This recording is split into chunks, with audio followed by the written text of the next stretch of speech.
So hi friends, welcome to our channel. Friends, మనకి Secunderabad railway zone నుంచి 4000కి పైగా వేకెన్సీస్తో apply చేసుకునే విధంగా ఒక బంపర్ నోటిఫికేషన్ అనేది అధికారికంగా అయితే రిలీజ్ చేయడం జరిగింది.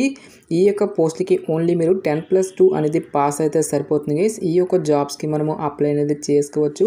ఎలాంటి ఎగ్జామినేషన్స్ కానీ ఎటువంటి ఇంటర్వ్యూస్ అంటూ కూడా మనకి ఏమి కూడా కండక్ట్ అయితే చేయరు. ఈ విధంగా ఇక నోటిఫికేషన్కి సంబంధించి కంప్లీట్ డీటెయిల్స్ అన్నిటిని కూడా ఈ యొక్క వీడియోలో డిస్కస్ అయితే చేద్దాం. సో ఎవరు కూడా స్కిప్ అయితే చేయదు గైస్. ఫస్ట్ టైం మన ఛానల్ని విజిట్ చేస్తున్నట్లయితే కనుక సబ్స్క్రైబ్ అయితే చేసుకుని బెల్ ఐకాన్ కూడా యాక్టివేట్ చేసి పెట్టుకోండి. ఇంకా ఎవరైనా వీడియోని లైక్ చేయనట్లయితే కనుక డెఫినెట్గా వీడియోని లైక్ చేసి మీ ఫ్రెండ్స్ అండ్ ఫ్యామిలీ మెంబర్స్కి అయితే షేర్ చేయండి friends. Okay, let's start the video. Friends, ఇక పోస్ట్లకి సంబంధించి ఇంపార్టెంట్ డేట్స్ విషయానికి వచ్చేటైతే కనుక మనకి December 28 నుంచి కూడా అప్లికేషన్ ప్రాసెస్ అనేది స్టార్ట్ కావడం జరిగింది. ఇక లాస్ట్ ఇయర్ విషయానికి వచ్చేట్లయితే కనుక January 27 వరకు కూడా ఈ యొక్క రిక్రూట్మెంట్కి ఆన్లైన్లో అప్లికేషన్స్ అనేవి సబ్మిట్ అయితే చేసుకోవాల్సి అయితే ఉంటుంది. సో ఇక వేకెన్సీస్కి ఆల్ ఇండియన్ నేషనల్ సిటిజన్స్ అందరూ కూడా అప్లై అనేది చేసుకోవచ్చు. అంటే మీరు ఏ స్టేట్కి చెందిన వాళ్ళైనా సరే both male and female candidates ఇద్దరు కూడా అప్లై చేసుకోవడానికి ఛాన్స్ అనేది కల్పిస్తూ ఉన్నారు. సో ఇక పోస్టులకి అప్లై చేసుకోవడానికి మీకు ఉండాల్సినటువంటి ఏజ్ లిమిట్ విషయానికి వచ్చేట్లయితే కనుక December 28, 2024 నాటికి మీకు మినిమం ఏజ్ అనేది 15 ఇయర్స్ అయితే కంప్లీట్ అయి ఉండాలి. జనరల్ అభ్యర్థులు వచ్చేసరికి 24 ఇయర్స్ వరకు కూడా అప్లై అనేది చేసుకోవచ్చు. నెక్స్ట్ మనకి క్యాస్ట్ వరకు కూడా ఏజ్ రిలాక్సేషన్స్ అనేవి అప్లికేబుల్ అనేవి అవుతాయి కాబట్టి ఓబీసీ క్యాండిడేట్స్ వచ్చేసరికి 27 ఇయర్స్ వరకు, ఎస్సీ ఎస్టీ క్యాండిడేట్స్ వచ్చేసరికి 29 ఇయర్స్ వరకు కూడా అప్లై చేసుకోవడానికి ఛాన్స్ అనేది కల్పిస్తూ ఉన్నారు. సో ఇక్కడ మనకి ఏ కేటగిరీ వారు సో ఏ డేట్ నుంచి ఏ డేట్ లోపు అప్లై చేసుకోవడానికి ఛాన్స్ అనేది ఉంటుందని చెప్పేసి ఇక్కడ మనకి ప్రతి ఒక్క కేటగిరీ వరకు సంబంధించి సపరేట్గా ఇక్కడ మనకి డేట్ ఆఫ్ బర్త్ అనేది ఇవ్వడం జరిగింది. సో ఇక్కడ ఉన్నటువంటి ఈ యొక్క డేట్ ఆఫ్ బర్త్ ఉన్నటువంటి క్యాండిడేట్స్ కూడా ఈ యొక్క జాబ్స్కి అప్లై అనేది చేసుకోవచ్చు.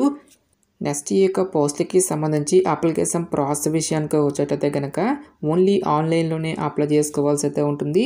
సో ఇక్కడ మనకి ఆఫీషియల్ వెబ్సైట్ లింక్ అనేది ఇవ్వడం జరిగింది గైస్. https://scr.indianrailways.gov.in అనేటువంటి ఈ యొక్క వెబ్సైట్ని అయితే విజిట్ చేసి అప్లికేషన్స్ అనేవి మనము పెట్టుకోవాల్సి అయితే ఉంటుంది. సో ఇక వెబ్సైట్ లింక్ అనేది డైరెక్ట్గా వీడియో డిస్క్రిప్షన్లోను కామెంట్ సెక్షన్ అయితే ప్రొవైడ్ అయితే చేస్తాను గైస్. నెక్స్ట్ ఈ యొక్క వేకెన్సీస్కి సంబంధించి అప్లికేషన్ ఫీజు విషయానికి వచ్చేట్లయితే కనుక ఎస్సీ ఎస్టీ ఆల్ ఫీమేల్ క్యాండిడేట్స్తో పాటు పీడబ్ల్యూడీ క్యాండిడేట్స్ ఎవరైతే ఉంటారో ఈ యొక్క క్యాండిడేట్స్ ఎటువంటి అప్లికేషన్ ఫీజు అనేది కూడా పే చేయాల్సినటువంటి అవసరం అయితే లేదు. ఈ యొక్క క్యాండిడేట్స్ అందరూ కూడా ఫ్రీగా అయితే అప్లై అయితే చేసుకోవచ్చు గైస్. సో రిమైనింగ్ కేటగిరీకి చెందినటువంటి క్యాండిడేట్స్ అందరూ కూడా 100 రూపీస్ అప్లికేషన్ ఫీజు అనేటువంటి దాన్ని ఆన్లైన్లో పే చేయాల్సి అయితే ఉంటుంది. సో ఇక పోస్ట్కి సంబంధించి సెలక్షన్ ప్రాసెస్ అనేది ఏ విధంగా ఉంటుంది అని చూసుకున్నట్టయితే కనుక సో మోడ్ ఆఫ్ సెలక్షన్లో 6.4లో మనకి ఇక్కడ క్లియర్గా ఇవ్వడం జరిగింది. There will be no written test or viva అని చెప్పేసి ఇవ్వడం జరిగింది గైస్. సో ఇక పోస్ట్కి సంబంధించి ఎటువంటి రిటన్ టెస్ట్లు కానీ ఎటువంటి స్కిల్ టెస్ట్లు అంటూ కూడా మనకి ఏమి కూడా కండక్ట్ అయితే చేయరు. సో మీకు 10th క్లాస్ క్వాలిఫికేషన్తో పాటు ఇంటర్మీడియట్లో వచ్చేటువంటి మార్క్స్ని బేస్ చేసుకుని అభ్యర్థులను అయితే షార్ట్ లిస్ట్ అయితే చేయడం జరుగుతుంది గైస్. ఈ విధంగా షార్ట్ లిస్ట్ చేసి ఒక మెరిట్ లిస్ట్ అనేది ప్రిపేర్ అయితే చేయడం జరుగుతుంది. ఈ విధంగా ఎవరికైతే మెరిట్ లిస్ట్లో ఒక పేరు అనేది ఉంటుందో ఆ యొక్క క్యాండిడేట్స్కి ఫర్దర్గా మనకి మెడికల్ ఎగ్జామినేషన్ అనేది కండక్ట్ చేసి నెక్స్ట్ డాక్యుమెంట్ వెరిఫికేషన్ అనేది కూడా చేసేసి ఈ యొక్క వేకెన్సీస్కి ఎంపిక అయితే చేయడం జరుగుతుంది. సో పోస్టుల వరకు వేకెన్సీస్కి సంబంధించిన డీటెయిల్స్ కనుక చూసుకున్నట్లయితే కనుక ఈ యొక్క నోటిఫికేషన్ ద్వారా మనకి టోటల్గా 4232 వేకెన్సీస్కి సంబంధించి ఈ యొక్క జాబ్ నోటిఫికేషన్ అనేది రిలీజ్ చేయడం జరిగింది.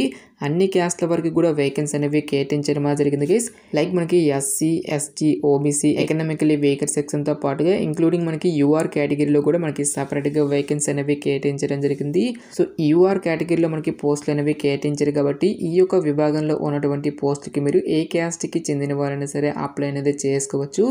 ఎలాంటి ఎక్స్పీరియన్స్ కానీ ఎలాంటి ఎక్స్ట్రా సర్టిఫికేట్స్ అంటూ కూడా మనకి ఏమి కూడా ఉండాల్సినటువంటి అవసరం అయితే లేదు గైస్. సో ఇక్కడ మనకి ట్రేడ్స్ అనేవి కూడా ఇవ్వడం జరిగింది. AC mechanic, air conditioning, carpenter, diesel mechanic, electronic mechanic, industrial electronics, electrician, power maintenance, train lighting, fitter, motor mechanic అని చెప్పేసి ఈ విధంగా మనకి ఇక్కడ టోటల్గా 16 డిఫరెంట్ టైప్స్ ఆఫ్ ట్రేడ్స్ అనేవి ఇవ్వడం జరిగింది. సో ఏ ట్రేడ్స్లలో ఎన్నెన్ని వేకెన్సీ అనేవి కేటాయించినటువంటి కంప్లీట్ డీటెయిల్స్ని కూడా మనకి ఇక్కడ నోటిఫికేషన్ అయితే ఇవ్వడం జరిగింది. సో ఎసెన్షియల్ ఎడ్యుకేషనల్ క్వాలిఫికేషన్ విషయానికి వచ్చేట్లయితే కనుక సో 10th క్లాస్ క్వాలిఫికేషన్తో పాటు ఎవరైతే సంబంధిత ట్రేడ్స్లలో ఐటీఐ అనేటువంటి దాన్ని కంప్లీట్ చేసినటువంటి క్యాడర్స్ ఉంటారో ఆ యొక్క క్యాడర్స్ మాత్రమే ఈ యొక్క జాబ్స్కి అప్లై చేసుకోవాల్సి అయితే ఉంటుంది. ఎలాంటి ఎక్స్పీరియన్స్ కానీ ఎటువంటి రిటన్ టెస్ట్ లాంటివి కూడా మనకి ఏమి కూడా కండక్ట్ అయితే చేయరు కాబట్టి సో క్వాలిఫికేషన్ ఉన్నటువంటి ప్రతి ఒక్క క్యాండిడేట్ కూడా ఈ యొక్క రిక్రూట్మెంట్కి అప్లై అనేది చేసుకోండి. సో ఇక పోస్ట్కి సెలెక్ట్ అయినటువంటి క్యాండిడేట్స్కి ఇనీషియల్గా మనకి 1 year పాటు కూడా ట్రైనింగ్ అనేది ఇవ్వడం జరుగుతుంది. సో ఇక ట్రైనింగ్ పీరియడ్లో కూడా మనకి సమ్ అమౌంట్ అనేది మనకి స్టేఫన్ రూపంలో పే చేయడం జరుగుతుంది గైస్. ప్రజెంట్ ఉన్నటువంటి అప్డేట్ ప్రకారం 10,000 నుంచి 12,000 మధ్యలో ఈ యొక్క పోస్ట్లకి సంబంధించి శాలరీ అనేది మనకి పే చేయడం జరుగుతుంది. సో ఇక ట్రైనింగ్ అనేది కంప్లీట్ అయిన తర్వాత సో మనకి నేషనల్ అప్రెంటిస్షిప్కి సంబంధించిన సర్టిఫికేట్ అనేది కూడా మనకి ఇవ్వడం జరుగుతుంది. సో ఇక సర్టిఫికేట్ ఉండడం వల్ల మనకు వచ్చేటువంటి బెనిఫిట్ ఏంటి అని చూసుకున్నట్లయితే కనుక సో త్వరలో రిలీజ్ అయ్యేటువంటి యొక్క గ్రూప్ డి నోటిఫికేషన్తో పాటు రైల్వే నుంచి వచ్చేటువంటి ప్రతి ఒక్క గవర్నమెంట్ ఉద్యోగాలన్నిటికీ కూడా ఈ యొక్క సర్టిఫికేట్ ఉన్నటువంటి క్యాండిడేట్స్కి 20% వరకు కూడా మనకి రిజర్వేషన్ అనేది కూడా ఉంటుంది కాబట్టి డెఫినెట్గా ఈ యొక్క ఆపర్చునిటీని అయితే యూటిలైజ్ అయితే చేసుకోండి. గాయస్ మనకి ఈ యొక్క నోటిఫికేషన్ అనేది సౌత్ సెంట్రల్ రైల్వే నుంచి రిలీజ్ అయినటువంటి 4,232 అప్రెంటిస్ పోస్ట్కి సంబంధించిన recruitment notification details. Interest eligible candidates డెఫినెట్గా ఈ యొక్క రిక్రూట్మెంట్కి అప్లై అనేది చేసుకోండి. సో ఇక పోస్ట్కి సెలెక్ట్ అయినటువంటి క్యాండిడేట్స్కి జాబ్ పోస్టింగ్ అనేది కూడా మనకి సొంత జిల్లాలో కానీ లేదంటే సొంత జిల్లాకి దగ్గరలోనే మీకు జాబ్ పోస్టింగ్ అనేది ఉంటుంది కాబట్టి డెఫినెట్గా ఈ యొక్క రిక్రూట్మెంట్కి అప్లై అనేది చేసుకోండి. సో ఇక పోస్ట్కి సంబంధించిన లింక్స్ అన్నిటిని కూడా వీడియో డిస్క్రిప్షన్లోనూ కామెంట్ సెక్షన్ అయితే ప్రొవైడ్ అయితే చేస్తాను గైస్. ఇంకా ఈ యొక్క నోటిఫికేషన్కి సంబంధించి మీకు ఎటువంటి డౌట్స్ వచ్చినా సరే నాకు కామెంట్ సెక్షన్లో కామెంట్ అయితే చేయండి. ఇటువంటి మరిన్ని జాబ్ అప్డేట్స్ కోసం మన ఛానల్ని సబ్స్క్రైబ్ చేసుకుని బెల్ ఐకాన్ కూడా యాక్టివేట్ చేసి పెట్టుకోండి. సో ఇది ఫ్రెండ్స్ ఇవాల్టి వీడియో. రేపు మరొక మంచి జాబ్ అప్డేట్తో మళ్ళీ మీ ముందుకు రావడం జరుగుతుంది. Thanks for watching. Have a nice day.